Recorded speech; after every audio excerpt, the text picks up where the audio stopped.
नमस्कार, गुलिस्तान न्यूज देख रहे हैं आप। मैं आपके साथ पूजा खंडूरी। बुलेटिन की शुरुआत करेंगे, लेकिन उससे पहले नजर डालेंगे आज की सुर्खियों पर। उत्तराखंड में बदला मौसम, चारधाम की ऊंची चोटियों पर बर्फबारी जारी। मैदान में क्षेत्र में बारिश से बड़ी ठंड, गंगोत्री की ऊंची चोटियां भी बर्फ से ढकी।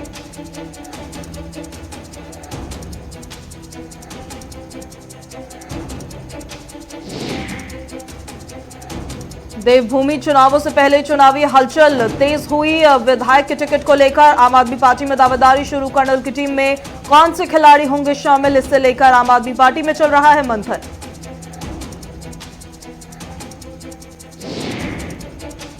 देवभूमि में कोरोना की रफ्तार में आई कमी। 24 घंटे में आए 6 नए संक्रमित मामले, एक भी मरीज की मौत नहीं। 9 मरीज हुए ठीक। सक्रिय मामलों की संख्या 163 पहुंची।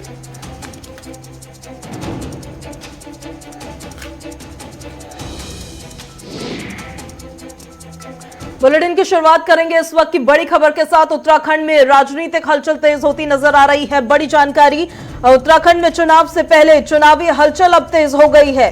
उत्तराखंड के नेताओं को सोनिया गांधी ने बुलाया है। 26 अक्टूबर को दिल्ली में अहम बैठक होने जा रही है। उत्तराखंड में आई आपदा की सोनिया गांधी जो है वो समीक्षा करेंगी। वहीं चुनावी तैयारियों पर प्रदेश के नेताओं के साथ चर्चा भी वो करेंगे। इस वक्त की बड़ी खबर आपको दे रहे हैं। उत्तराखंड में जो आपदा आई उसको लेकर समीक्षा सोनिया गांधी करने जा रही हैं। चुनावों से पहले हलचल तेज होती हुई नजर आ रही है। इस वक्त की बड़ी खबर उत्तराखंड से आपको बता रहे हैं। उत्तराखंड के तमाम नेताओं को सोनिया गांधी ने बुलाया है और इस बैठक में आपको जानकारी दे दें कि 26 अक्टूबर को दिल्ली में यह बैठक होने जा रही है, जिसमें उत्तराखंड में जो आपदा आई उसमें सोनिया गांधी उसकी समीक्षा करेंगी और साथ ही तमाम कांग्रेसी नेताओं से बातचीत वो करेंगी। प्रदेश कांग्रेस अध्यक्ष गणेश जोशी गोदियाल ने इस बात की दरअसल पुष्टि की है। साथ ही चुनावी तैयारियों पर प्रदेश के नेताओं के साथ चर्चा भी करेंगे सोनिया गांधी। बड़ी जानकारी दे रहे हैं इस वक्त आपको। 26 अक्टूबर को दिल्ली में एक अहम बैठक होने जा रही है। कांग्रेस ने आपको बता दें कि उत्तराखंड के तमाम नेताओं को दिल्ली बुलाया है। इस पर ज्यादा जानकारी के साथ ब्यूरो चीफ धीरेन्द्र प्रताप हमारे साथ जुड़ गए हैं। सीधे रुख करेंगे धीरेन्द्र का। धीरेन्द्र, उत्तराखंड में विधानसभा चुनाव नजदीक, उससे पहले कांग्रेस की तैयारियां भी तेज, क्या जानकारी? पूजा, देखिए उत्तराखंड में विधानसभा चुनाव की जो गतिविधियां हैं बेहद तेज हो गई हैं और अब आपदा का जो दौर है वो धीरे धीरे गुजर रहा है। और अब कांग्रेस की जो आला कमान है यानी सोनिया गांधी, उन्होंने कल एक बैठक बुलाई है जिसमें उत्तराखंड के प्रदेश अध्यक्ष, चुनाव कैंपेन कमेटी के जो अध्यक्ष हैं पूर्व मुख्यमंत्री हरीश रावत और अन्य बड़े नेताओं को वहां पे बुलाया गया है और चुनावी रणनीति को अंजाम दिया जाएगा। और क्योंकि कांग्रेस के पास विधायक कम है और इस बार उन्हें सत्ता में वापसी करना है और उसी के तहत रणनीतियां उनकी बहुत तेजी से अंजाम दी जा रही है। आपने देखा होगा किस तरह से भाजपा सरकार में शामिल कैबिनेट मंत्री जो आर्या है, संजीव आर्या, और उनके पिता यशपाल आर्या को उन्होंने ज्वाइन कराया और उसके बाद से लगातार कांग्रेस बीजेपी में ये दावे किए जा रहे हैं कि दोनों पार्टियों के विधायक और नेता एक दूसरे की पार्टियों को ज्वाइन करने के लिए एक दूसरे के दरवाजे खटखटा रहे हैं। अब कल की बात अगर करूं तो कल भी यशपाल आर्या और हरीश रावत ने डॉक्टर हरक सिंह रावत जो कैबिनेट मंत्री हैं भाजपा सरकार में, उनसे बातचीत की। तो इस तरह से देखिए एक रस्साकसी का दौर भी चल रहा है। चुनाव से पहले दोनों पार्टियों में एक दूसरे पार्टी के नेताओं को अपने पास अपने साथ मिला लेने की जो होड़ है वो भी चल रही है। अब कल देखिए कि कल की जो बैठक बुलाई है सोनिया गांधी ने, उसमें क्या रणनीति, क्या कुछ निकल के आती है, ये देखने वाली बात होगी। इस पर बीजेपी, हाँ देखिए, सत्ता में वापसी करना कांग्रेस के लिए बड़ी चुनौती होने जा रही है, लेकिन कल जो बैठक होने जा रही है तमाम नेता वहां पहुंच रहे हैं कांग्रेस के। कौन कौन से ऐसे मुद्दे रह सकते हैं जिस पर चर्चा की जा सकती है? देखिए पूजा, मैं आपको बता दूं सबसे बड़ा मुद्दा तो यही है कि चुनाव प्रबंधन किस तरह से किया जाए, पार्टी में जो बगावत हो रही है उसको किस तरह से रोका जाए और किस तरह से बड़े नेताओं को जो चुनाव जीत सकते हैं उनको अपने पाले में किया जाए। और इसके साथ ही साथ चुनाव के समय जब लोगों को टिकट वितरण का जब काम शुरू होगा तो जिनको टिकट नहीं मिलेगा वो बगावत पे उतर आएंगे। इन सब रणनीतियों को कैसे बनाया जाए, उन्हें कैसे अंजाम दिया जाएगा, इसका जो रोड मैप है, जो रूट मैप है, वो कल दिल्ली में शायद सोनिया गांधी के साथ यहाँ के जो कांग्रेस के बड़े नेता हैं बैठ करके तय करेंगे।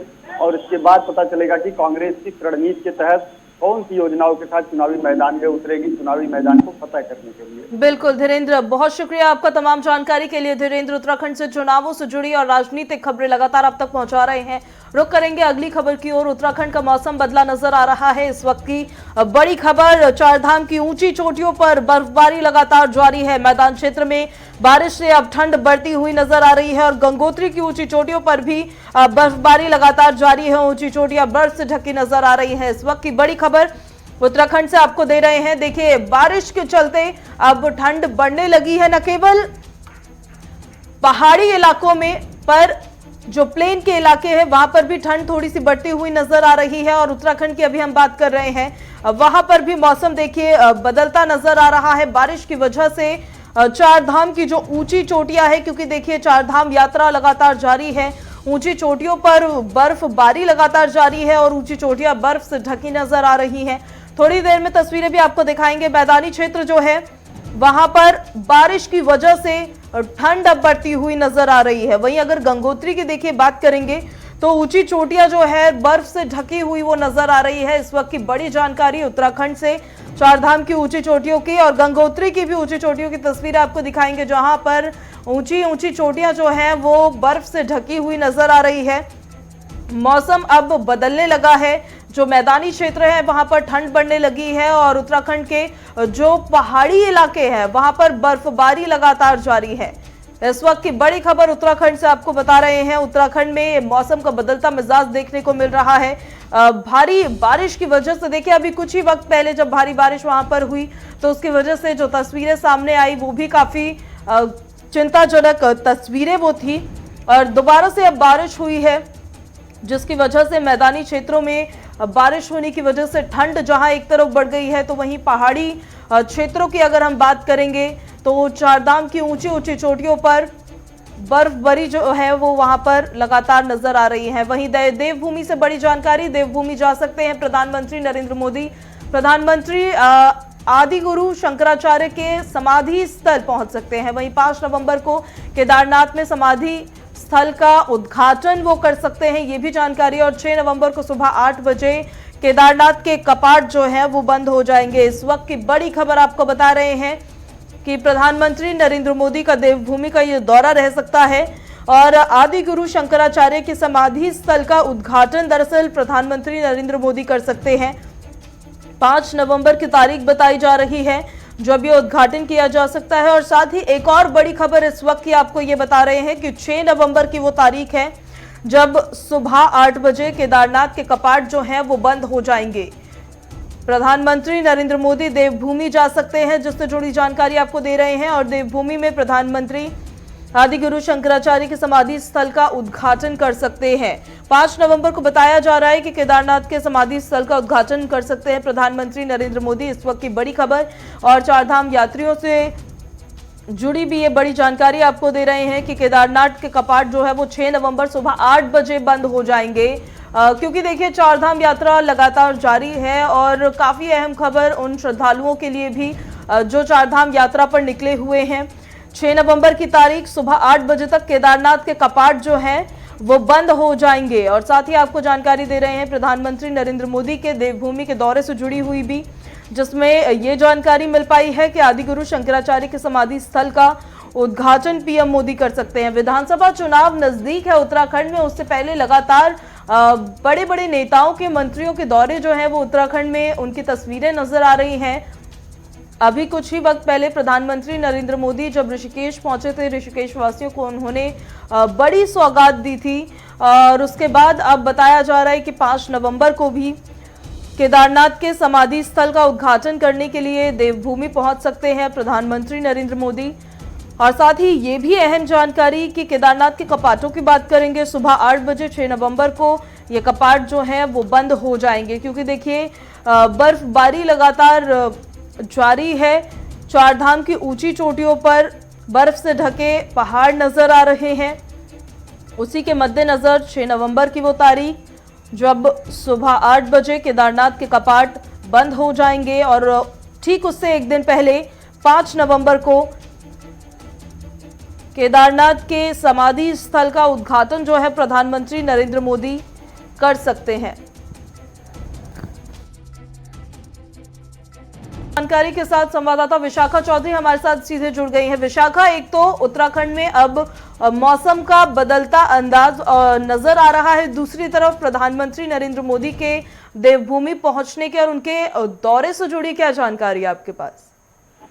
जी बिल्कुल पूजा, देखिए प्रधानमंत्री नरेंद्र मोदी का पिछले दिनों जो दौरा रहा जाहिर तौर पर भारतीय जनता पार्टी को कई मायनों में मजबूती प्रदान करने वाला रहा और उसी को देखते हुए चुनाव से ठीक पहले जो केंद्रीय नेतृत्व के दौरे हैं वो राज्य में जारी हैं और फिलहाल दोबारा से प्रधानमंत्री नरेंद्र मोदी का दौरा हो सकता है। केदारनाथ में जो आदि गुरु शंकराचार्य रहे हैं उनकी समाधि स्थल का जो वहां पर पुनर्निर्माण कार्य किए जा रहे हैं उसका उद्घाटन प्रधानमंत्री के द्वारा किया जा सकता है। और देखिए केदारनाथ धाम में जो भी पुनर्निर्माण कार्य चल रहे हैं और प्रधानमंत्री नरेंद्र मोदी के ड्रीम प्रोजेक्ट के अनुसार हो रहे हैं और तत्कालिक रूप से जो निर्णय है वो प्रधानमंत्री ने मुख्यमंत्री को लेने को कहा है कि जो स्वरूप उनके द्वारा तय किया गया था 2014 में केदारनाथ धाम का वो होना चाहिए और उसी के अनुसार तमाम जो तैयारियां हैं वो चल रही है, जिसके बाद प्रधानमंत्री नरेंद्र मोदी स्वयं पहुंच सकते हैं तमाम जो पुनर्निर्माण जो समाधि स्थल वहां बनाया गया है उसका उद्घाटन करने के लिए।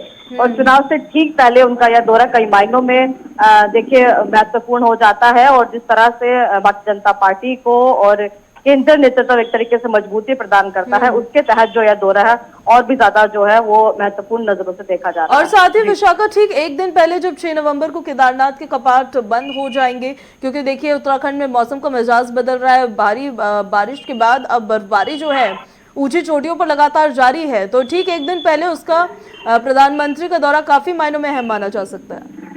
जी बिल्कुल, देखिए पूजा, मौसम ने जरूर उत्तराखंड में एक बार फिर से जो कहिए कि बदला है और जिस तरह से चारधाम यात्रा अभी चल रही है हो सकता है समय से पहले जो केदारनाथ धाम के जो कपाट है वो बंद हो जाए, क्योंकि फिलहाल पहाड़ी जो हिमालयी क्षेत्र है उच्च हिमालयी क्षेत्र है वहां पर लगातार बर्फबारी हो रही है, जिसके बाद शायद जो केदारनाथ धाम के कपाट है वो जो अनुमान होता है या जो गणना की जाती है उससे पहले हो जाए और ठीक उससे पहले, क्योंकि प्रधानमंत्री नरेंद्र मोदी का यह दौरा भी हो सकता है केदारनाथ धाम के कपाट बंद होने से पहले। जी देखिए विधानसभा चुनाव विशाखा नजदीक है, उससे पहले सभी पार्टियों ने अपनी अपनी रणनीति बनाकर वहां पर अपनी तैयारियां उत्तराखंड में शुरू कर दी है। एक तरफ है भारतीय जनता पार्टी, लगातार सीएम पुष्कर सिंह धामी जो है एक्टिव मोड में नजर आ रहे हैं, साथ ही कई सौगातें दी जा रही है उत्तराखंड वासियों को। दूसरी तरफ कांग्रेस की हम बात कर लेंगे, सोनिया गांधी आपदा को लेकर समीक्षा बैठक कल करने जा रही है, उन्होंने नेताओं को वहां बुलाया है रणनीति बनाने के लिए।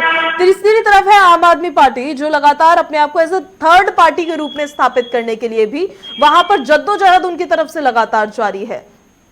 जी बिल्कुल पूजा, देखिए जो चुनावी माहौल है उत्तराखंड में वो तैयार किया जा रहा है और देखिए जिस तरह से अभी कांग्रेस एक्टिव मोड में आई है, कहीं ना कहीं कांग्रेस के द्वारा यह कहा गया है कि अभी उनके इक्के खुलना बाकी है, तमाम जो चीजें हैं वो उनके द्वारा की जाना बाकी है। भारतीय जनता पार्टी पूरी तरह से चुनाव को लेकर कितनी गंभीर है यह तमाम जो दिग्गजों के दौरे हैं उनसे हमें पता चलता है। तीसरे तौर पर जो आम आदमी पार्टी है जाहिर तौर पर एक उभरती हुई पार्टी है उत्तराखंड में और एक विकल्प के तौर पर जरूर जनता को मौका देगी जाने का अगले विधानसभा चुनाव में, क्योंकि जो यहाँ की गृह पार्टियां हैं वो उतनी सक्रिय नहीं है और जिस वजह से आम आदमी पार्टी दिल्ली और पंजाब के बाद अब उत्तराखंड में सक्रिय देखी जा रही है। इस विधानसभा चुनाव में ना सही पर अगले विधानसभा चुनाव में सही, लेकिन एक जो दर्ज है राजनीतिक दल के तौर पर वो आम आदमी पार्टी जरूर चुनाव में अपनी कराएगी। और कहीं ना कहीं देखिए जो चुनावी माहौल है राज्य में वो शुरू हो चुका है और तमाम पार्टियां जो अपना जो भी जोर है जो चुनावी रणनीति है उसके तहत कार्य कर रही हैं। देखिए भारतीय जनता पार्टी की तरफ से नरेंद्र मोदी का हमेशा चेहरा सामने रखा जाता है और उसी के तहत वो कार्य भी कर रही है। और फिलहाल राज्य में अगर, क्योंकि देखिए भारतीय जनता पार्टी के लिए राज्य में यह साल बहुत महत्वपूर्ण होने वाला है, तो जाहिर तौर पर प्रधानमंत्री नरेंद्र मोदी केदारनाथ धाम के कपाट बंद होने से पहले, क्योंकि अगली बार जब शायद कपाट खुलेंगे तो हो सकता है जो सत्ता है वो किसके हाथों में हो या फैसला हो चुका होगा, तो जाहिर तौर पर जो चीजें हैं वो बदली हुई होंगी। तो प्रधानमंत्री नरेंद्र मोदी का यह दौरा उस लिहाज से भी बहुत महत्वपूर्ण है। चलिए ठीक है विशाखा, बहुत शुक्रिया आपका तमाम जानकारी के लिए। और इस वक्त की बड़ी खबर आम आदमी पार्टी से जुड़ी हुई, उत्तराखंड में देवभूमि में चुनावों से पहले चुनावी हलचल तेज दरअसल हो गई है। विधायक के टिकट को लेकर आप में दावेदारी अब शुरू हो गई है। इस वक्त की बड़ी जानकारी, अब कर्नल की टीम में कौन कौन से खिलाड़ी होंगे शामिल, इस पर सभी की नजरें रहने वाली है। इसे लेकर आम आदमी पार्टी में मंथन लगातार चल रहा है। विधानसभा चुनाव उत्तराखंड में नजदीक है और उससे पहले चुनावी हलचल भी तेज नजर आ रही है देवभूमि में। आम आदमी पार्टी जो अपने आप को एज अ थर्ड पार्टी के रूप में स्थापित करने की कोशिश की जद्दोजहद में लगातार लगी हुई है। उत्तराखंड में उनके विधायकों के टिकट को लेकर अब दावेदारी भी शुरू हो गई है। कर्नल कोठियाल की टीम में आखिर कौन कौन से खिलाड़ी होंगे जो चुनावी मैदान में उतरेंगे और भारतीय जनता पार्टी और कांग्रेस के तमाम उम्मीदवारों को सीटों के लिए चुनौती देंगे, उस पर सभी की नजरें जो है वो टिकी हुई है और इसी को लेकर दावेदारी जो है वो भी शुरू हो गई है। इसी खबर पर ज्यादा जानकारी के साथ संवाददाता संचित शर्मा हमारे साथ जुड़ गए हैं। संचित की ओर सीधे रुख कर लेते हैं। संचित, उत्तराखंड में चुनाव अब नजदीक है, उससे पहले राजनीतिक हलचल तेज हो रही है। आम आदमी पार्टी की बात करेंगे, टिकट को लेकर दावेदारी भी अब शुरू हो गई है। बिल्कुल, देखिए पूजा, मैं आपको बताना चाहूंगा, जिस तरीके से आम आदमी पार्टी की बात करें तो आम आदमी पार्टी ने नवंबर के एंड तक अपने सारे विधानसभा प्रत्याशियों के नाम घोषित करने का ऐलान किया था, जिसके बाद अब राजनीतिक हलचल जो आम आदमी पार्टी के अंदर है वो देखने को मिल रही है। क्योंकि एक एक विधानसभा सीट से अगर कार्यकर्ताओं की बात करें, लोगों की बात करें जो चुनाव लड़ना चाहते हैं आम आदमी पार्टी से, तो एक एक सीट से करीब 8 कैंडिडेट चुनाव लड़ना चाहते हैं और ये बड़ी समस्या है पार्टी के अंदर है। क्योंकि देखिए जिस तरीके से जो बीजेपी और कांग्रेस से जो नाराज विधायक होंगे, जो नाराज नेता होंगे, जो नाराज कार्यकर्ता होंगे, उनको भी कहीं ना कहीं आम आदमी पार्टी में जगह दी जाएगी। और जो कार्यकर्ता लगातार आम आदमी पार्टी में सक्रिय थे, जो शुरुआती दौर से आम आदमी पार्टी ने कैंडिडेट के टिकट की मांग कर रहे थे, विधायकों की सीट के लिए अपने टिकट की मांग कर रहे थे, उनको भी टिकट चाहिए। तो कैंडिडेट को एक टिकट मिलना है, या विधानसभा से एक कैंडिडेट को टिकट दिया जाएगा और दावेदारी तो कहीं ना कहीं एक हलचल भी देखने को मिलती है और एक समीकरण खराब होते भी पार्टी के अंदर नजर आते, जिसको लेकर के अभी फिलहाल ऑन द रिकॉर्ड की अगर बात करें या फिलहाल सामने कोई ऐसा प्रत्याशी नहीं आया जिसने विरोध किया हो। लेकिन कहीं ना कहीं सूत्रों की अगर माने तो अंदर पार्टी के अंदर हलचल है और तमाम तरीके के कैंडिडेटों को समझाया जा रहा है कि एक ही कैंडिडेट को टिकट मिलेगा, बाकी कैंडिडेट को उसका समर्थन करना है। लेकिन कहीं ना कहीं जो चीजें कांग्रेस से देखने को मिलती थी वही जी बिल्कुल संचित, क्योंकि ये काफी अहम हो जाता है उसके बाद कि अगर कोई पार्टी अपने आप को स्थापित करने की कोशिश कर रही है, शुरुआत अभी उसकी किसी राज्य में है, तो वहां पर अंदरूनी गुटबाजी जो है वो कम रहे। बहुत शुक्रिया संचित आपका तमाम जानकारी के लिए।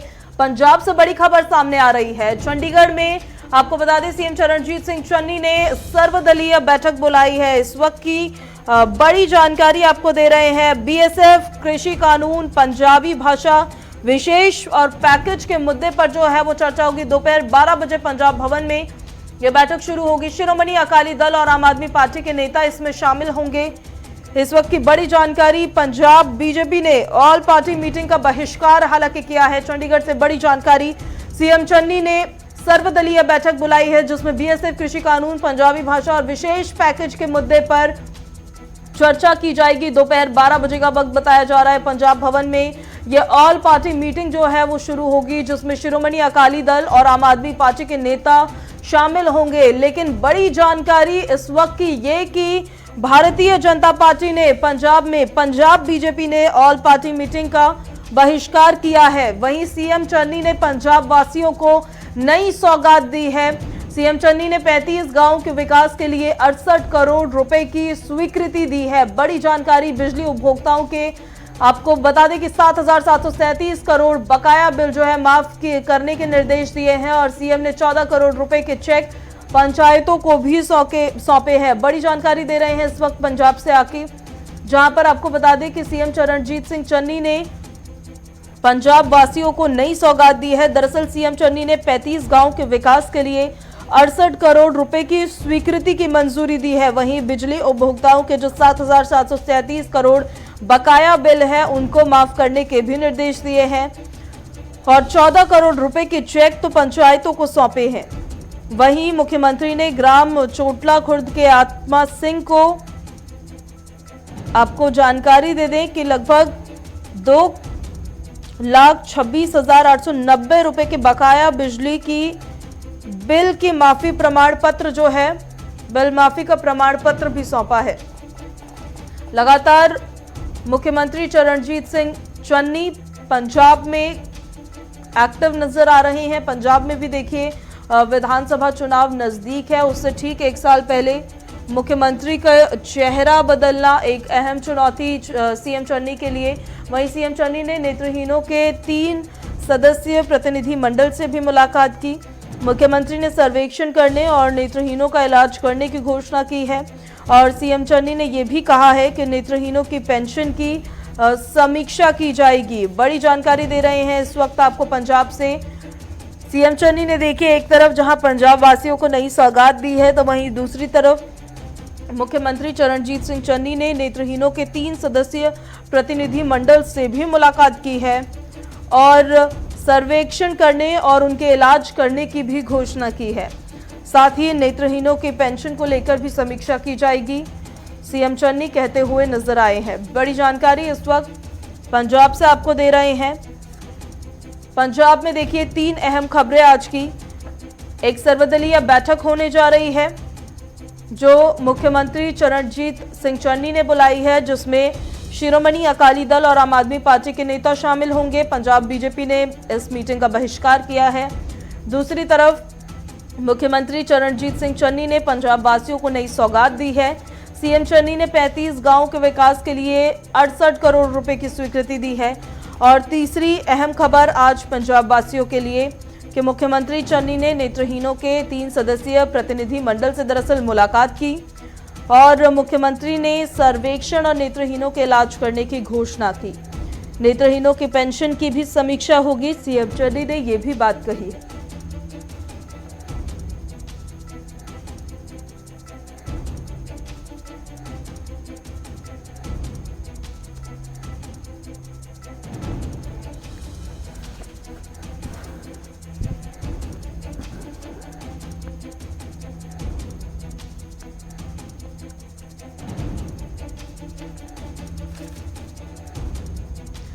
चलिए उत्तर प्रदेश से जुड़ी आपको अहम जानकारी बताते हैं। उत्तर प्रदेश में भी चुनाव नजदीक। आज से उत्तर प्रदेश के 2 दिवसीय दौरे पर मुख्यमंत्री अरविंद केजरीवाल जो दिल्ली के हैं वो रहने वाले हैं।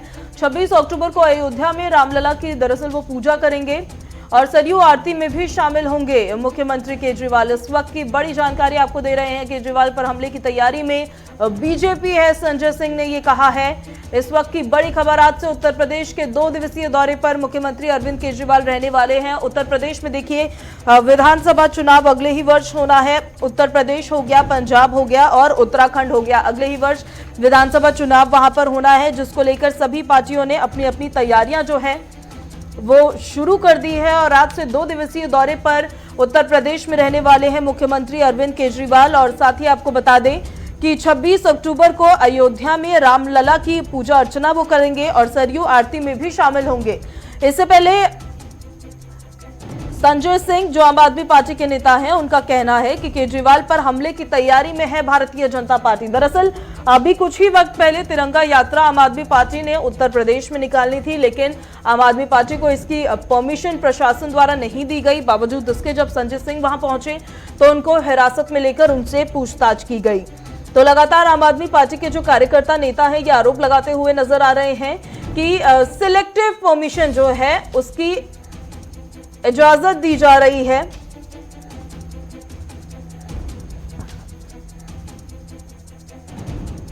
चलिए खबरों में मेरे साथ अभी बस इतना ही। बाकी तमाम बड़ी खबरों से जुड़े रहने के लिए आप देखते रहिए गुलिस्तान न्यूज। नमस्कार।